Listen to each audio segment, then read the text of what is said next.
بسم اللہ الرحمن الرحیم. پہلے آپ یہ ویڈیو دیکھ لیجئے. میں پوری ذمہ داری کے ساتھ یہ فتویٰ دیتا ہوں آپ حضرات کو، پوری ذمہ داری کے ساتھ، کہ اگر آپ اپنے کانوں سے کسی کو سنے گستاخی کرتا ہوا رسول اللہ صلی اللہ علیہ وسلم کی شان میں، پوری ذمہ داری کے ساتھ کہتا ہوں اسے وہی موت کی گھاٹ اتار دیں، عدالت میں جانے کی ضرورت ہی نہیں ہے اسے. ہم ان منحوس عدالتوں کو جو محمد صلی اللہ علیہ وسلم کی شان میں گستاخی کرنے والوں کے لیے. السلام علیکم، کیسے ہیں آپ لوگ؟ امید ہے کہ آپ سب خیر و عافیت سے ہوں گے. تو میرے بھائیو، آپ نے ویڈیو دیکھی. مفتی طارق مسعود حفظہ اللہ جو ہے وہ ایک فتویٰ دے رہے ہیں کہ اگر کوئی نبی صلی اللہ علیہ وسلم کی شان میں گستاخی کرتا ہے تو اسے وہیں پہ ختم کر دو. تو میرے بھائیو، یہ فقہ حنفی کا یہ رولز ہے، یہ قانون ہے کہ گستاخ کا کوئی توبہ قبول نہیں ہوتا ہے. مفتی صاحب کہا جاتا ہے کہ مفتی صاحب اس فتوے سے رجوع کر چکے ہیں. تو میرے بھائیو، مفتی صاحب پہ کیا واقعی میں وہ گستاخی کیے ہیں یا پھر ان پہ الزام لگا ہے؟ تو اس کا جواب آج دیں گے انجینئر محمد مرزا صاحب. آپ ویڈیو کمپلیٹ اینڈ تک ضرور دیکھیے، اور اس کے بعد جو ہے اینڈ میں دو اور بھی کلپ دکھاؤں گا. آپ جو ہے ویڈیو کمپلیٹ اینڈ تک ضرور دیکھیے تاکہ آپ کو پوری بات سمجھ میں آئے. بنا کسی تاخیر کے اللہ کا نام لے کے شروع کرتے ہیں. اس پورے سینیریو کے اندر مفتی طارق مسعود صاحب کے اوپر الزام لگنا یہ سیدھا سیدھا ان کے قتل کا فتویٰ جاری ہونے کے مترادف ہے. اور آپ کو پتہ ہے یہ جو چشتی رسول اللہ پارٹی ہے، ٹی ایل پی والے، جن کے دھرنے صرف قادیانیوں کے خلاف ہیں، چشتی رسول اللہ والی کتابیں وہیں سے پرنٹ ہوتی ہیں جہاں سے وہ لاہور سے دھرنا لے کے نکلتے ہیں، لیکن کبھی ان کی دکانوں کے باہر آپ کو یہ دھرنا دیتے ہوئے نظر نہیں آئیں گے، کیونکہ یہ ان کے گھر کی بات ہے. تو یہ جو چشتی رسول اللہ پارٹی ہے، ٹی ایل پی والے، انہیں ایک اچھا موقع مل گیا دیوبندیوں سے اپنا پرانا غصہ اتارنے کا، اور انہوں نے ٹویٹر کے اوپر بھی ٹرینڈ چلانا شروع کر دیا اور مختلف پوسٹیں بھی لگائیں، مختلف علماء نے بھی تقریریں ریکارڈ کی. اب وہ خطرناک بات بھی آپ یاد رکھیے گا کہ ان کے نزدیک تو توبہ قبول ہی نہیں ہے جب تک کہ بندے کو مار نہ دیا جائے. تو یہ توبہ یا رجوع ریکارڈ کروانا یہ ان مسلمانوں کے لیے جو قرآن و سنت کے ماننے والے ہیں. جو بابوں کے ماننے والے ہیں وہ تو اپنے مولویوں کے اور بابوں کے پیچھے چلتے ہیں، سیدھی سی بات ہے. اس لیے میں تو مفتی طارق مسعود صاحب کو یہ مشورہ دوں گا، آج کل وہ کسی فورن ٹور پہ ہیں، غالباً کینیڈا گئے ہیں، تو کچھ عرصہ وہیں رہے، سیدھی سی بات ہے. اس کی وجہ یہ ہے کہ جنید جمشید صاحب نے کچھ بھی نہیں کیا تھا، ان کی زندگی انہوں نے اجیرن بنا دی تھی. ایئرپورٹ کے اوپر بھی ان پر اٹیک ہوا، وہ تو اللہ تعالیٰ نے انہیں اٹھا لیا، ادروائز انہیں بھی شہید کر دینا تھا. طارق مسعود صاحب کا جو جرم ہے وہ ان سے بہت بڑا ہے، اور اس میں کوئی شک نہیں ہے کہ ان سے گستاخی ہوئی ہے. ہمارا موقف یہ ہے کہ انجانے میں ہوئی، سبقت لسانی ہے، سلپ آف ٹنگ ہے، اور جب ان کی توجہ دلائی گئی تو انہوں نے معذرت بھی ریکارڈ کروا دی. اس میں انہوں نے کہا میں رجوع کرتا ہوں، اگرچہ وہ رجوع ہمارے علماء کو ایکسیپٹیبل نہیں ہے، کیونکہ ان کا موقف یہ ہے کہ غیر مشروط معافی مانگنی چاہیے، اگر مگر کے ذریعے نہیں. تو میرے خیال ہے مفتی صاحب کو اس قسم کی بھی ایک معافی ویڈیو میں ریکارڈ کروا دینی چاہیے، جو مفتی صاحب مانگ چکے ہیں. ادروائز انہوں نے پیچھے نہیں ہٹنا. ویسے تو چانس ہے کہ ابھی بھی پیچھے نہ ہٹیں، لیکن جب ان کی منہ بولی آپ خواہش پوری کر دیں گے تو پھر ان کے پاس کوئی اخلاقی جواز نہیں رہے گا. بہرحال اب پوری زندگی ان کی اس اعتبار سے تو ونریبل ہے، کیونکہ جو لوگ دہشت گرد مولویوں کے تربیت یافتہ ہیں وہ تو ان کی طاق میں رہیں گے، کیونکہ انہوں نے جنت میں پہنچنے کے لیے آسان ذریعہ اسی کو بنانا ہے، اور کوئی نیکی کا کام انہوں نے کیا یا نہیں کیا، اپنے زوم میں انہوں نے یہ نیکی کا کام کر کے جنت کمانی ہے. تو طارق مسعود صاحب کے لیے میری ریکویسٹ یہی ہے کہ ایک تو 2-3 مہینے کے لیے بھی جہاں ہیں دوسرے ملک میں وہیں رہیں. نمبر 2، غیر مشروط معافی کی ایک ویڈیو اپلوڈ کریں، کیونکہ ان کے اپنے مکتب فکر کے بھی بڑے بڑے علماء انہیں کنڈیم کر رہے ہیں، اتنے سخت انداز میں نہیں، لیکن بہرحال انہوں نے یہ مانا ہے کہ یہ گستاخی ہوئی ہے. رہے بریلوی حضرات تو وہ تو موقع کی تلاش میں تھے، اور میں پرسنلی کافی زیادہ فکر مند ہوں اس حوالے سے.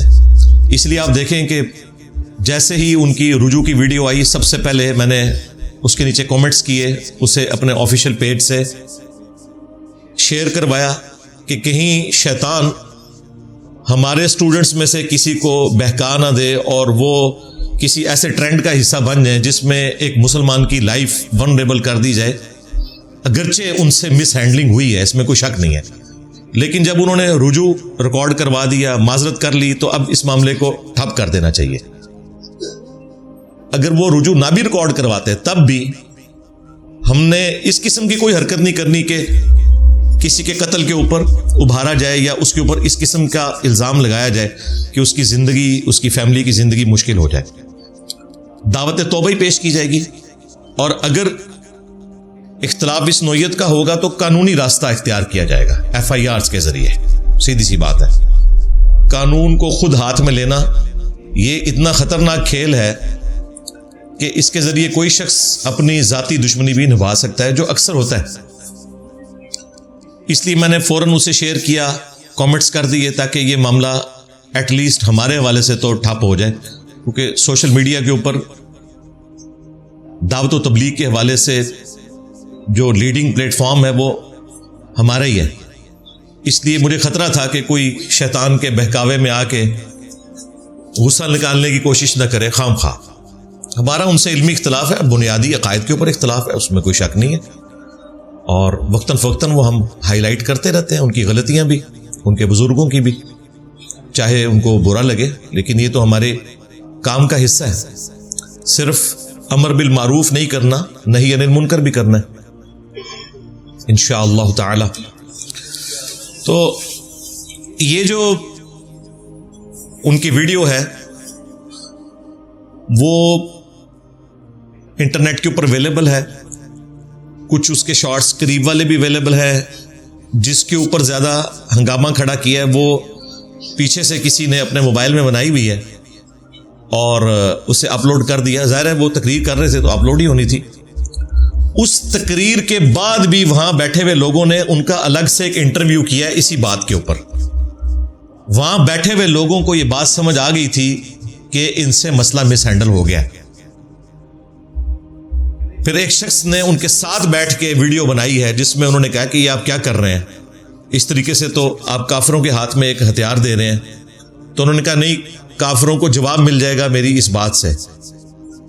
اور پھر اپنی بات کی دلیل میں مختلف وہ باتیں کرتے رہے, وہ میں تھوڑا بہت یہاں پہ ڈسکس بھی کر لوں گا انشاءاللہ. اور اس میں انہوں نے یہاں تک کہا کہ ڈکشنری اس زمانے میں موجود تھی, اور یہ جو میں نے بات کی وہ میں نے ظاہراً ڈکشنری کے خلاف, نعوذ باللہ, قرآن کی بعض آیات کے الفاظ ہیں. تو حالانکہ یہ بات بالکل غلط ہے, ڈکشنری اس زمانے میں نہیں تھی.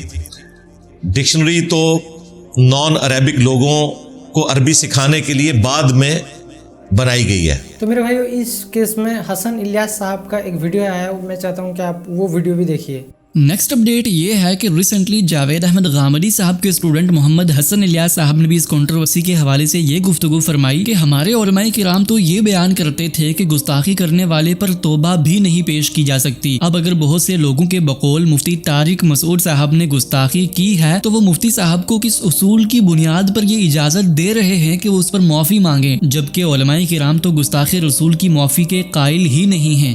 آپ نے اس لیے معافی مانگی کہ آپ یہ کہتے ہیں کہ اگرچہ میری نیت یہ نہیں تھی کہ میں نعوذ باللہ کوئی توہین کروں, کوئی گستاخی کروں, کسی کے اوپر بدزبانی بد کلامی کروں, لیکن لوگوں کو چونکہ ایسا محسوس ہوا ہے اور غیر ارادتاً, میری نیت نہیں تھی, میرے الفاظ غلط ہو گئے, میرا مدعا غلط ہو گیا, میرا مقصد توہین نہیں تھا, اس لیے میں توبہ کرتا ہوں, میں معافی مانگتا ہوں. تو اگر آپ یہ کہہ رہے ہیں تو اس کا تو مطلب یہ ہوا کہ دنیا میں یہ امکان بھی پایا جاتا ہے کہ انسان گفتگو کرتے ہوئے, بات کرتے ہوئے کچھ ایسے کلمات, کچھ ایسی باتیں کہہ دے کہ جس کو لوگ سمجھے کہ توہین ہوگی, لیکن حقیقت میں توہین نہیں ہوگی. آپ یہ کہنا چاہ رہے ہیں؟ اگر آپ یہ کہنا چاہ رہے ہیں تو ذرا بتائیے, یہ آپ اس وقت کیوں نہیں کہتے تھے کہ جس وقت ہم لوگ آپ کو آ کر یہ بتاتے تھے کہ یہ معصوم لوگ, یہ جنید حفیظ, یہ آسیہ بی بی, یہ سلمان تاثیر, یہ مشال خان, یہ لوگ جب انسانوں کی حیثیت میں گفتگو کرتے ہیں اور ان کے منہ سے کوئی کلمہ نکل جاتا ہے اور اس کو آپ گستاخی پر معمول کرتے ہیں, تو ان کو موقع دو وضاحت کا, ان کو بات کرنے دو, یہ بتائیں گے کہ نہیں میرا تو ارادہ یہ نہیں تھا, میں تو کینیڈا اور کیلگری میں اللہ اور اللہ کے رسول کی بات کرنے آیا ہوں, تو مشال خان نے کیا یہ کہا تھا کہ میں نعوذ باللہ رسول اللہ کی توہین کرنے آیا ہوں؟ جنید حفیظ آج جیل میں پڑا ہوا ہے, وہ یہ اس چیز کا دعویٰ کرتا ہے. آسیہ بی بی کا بیان ذرا پڑھے سپریم کورٹ میں, کیا اس نے یہ کہا جب وہ بیٹھی پریس کانفرنس؟ سلمان تاثیر نے کیا یہ کہا تھا کہ میں نعوذ باللہ رسول اللہ صلی اللہ علیہ وسلم کی حرمت کو آج پامال کرنے آیا ہوں؟ کیا کہا تھا ان لوگوں نے؟ ان لوگوں نے یہ کہا تھا کہ ہماری نیت یہ نہیں ہے, یہ ہم پر الزام ہے, ہمارا ارادہ یہ نہیں ہے. اس وقت آپ نے کیا کہا؟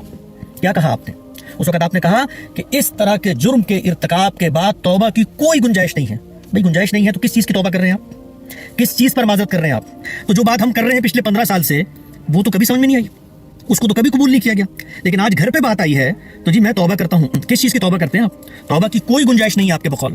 تو میں عرض کرنا چاہتا ہوں بڑی دربندی کے ساتھ عرض کرنا چاہتا ہوں کہ یہ وہ مزاج ہے جو اللہ تعالیٰ نے بتایا قرآن مجید میں بنی اسرائیل کے علماء کا, کہ اپنے گھر پہ بات آئے تو اب سارے علماء آ کے وضاحتیں دے رہے ہیں کہ نہیں جی مقصد یہ نہیں تھا, ان کو توبہ کرنی چاہیے, بات غلط ہو گئی. اور بھائی یہ جملہ آپ لوگوں کی زبانوں سے ان معصوم لوگوں کے لیے کبھی کیوں نہیں نکلا جن پر FIR کٹوانے کے لیے, جن کے گھروں کو جلانے کے لیے, جن کے املاک اور گاڑیوں کو نظر آتش کرنے کے لیے, جن کی ماں بہن بیٹوں کی زندگیوں کو اس وقت خطرہ ہے, ان کے پیچھے آپ پڑ جاتے ہیں, زندہ جلا دیتے ہیں ان کو. اس وقت تو زبان سے نہیں نکلتا کہ توبہ ہوگی, لیکن آج آپ جو بھی کہیں, اس کی جو بھی تعویل کریں, مجھے توبہ کر لی بات ختم.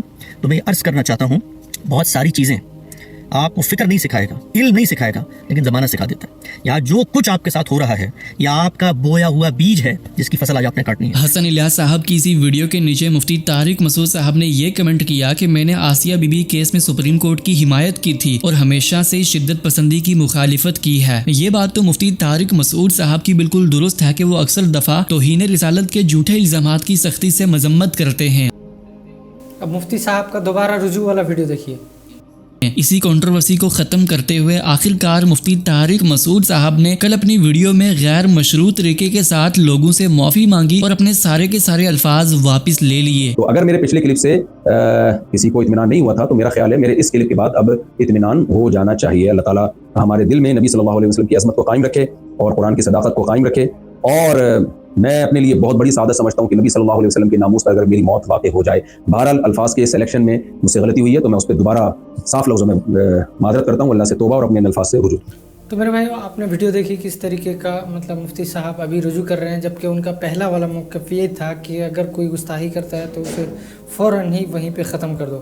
تو میرے بھائیو یہاں پہ یہ ایک غلط چیز ہے کہ اگر کوئی گستاخی کی ہے تو اس کی وجہات لینا ضروری ہے, یا پھر وہ جو ہے اس کا معاملہ جو ہے وہ جوڈیشری فیصلہ کرے گا کہ اس کے ساتھ کیا کیا جائے, نہ کہ اس کو کوئی مطلب غیر قانونی طریقے سے کوئی مطلب اپنا ایکشن لینا سٹارٹ کر دے.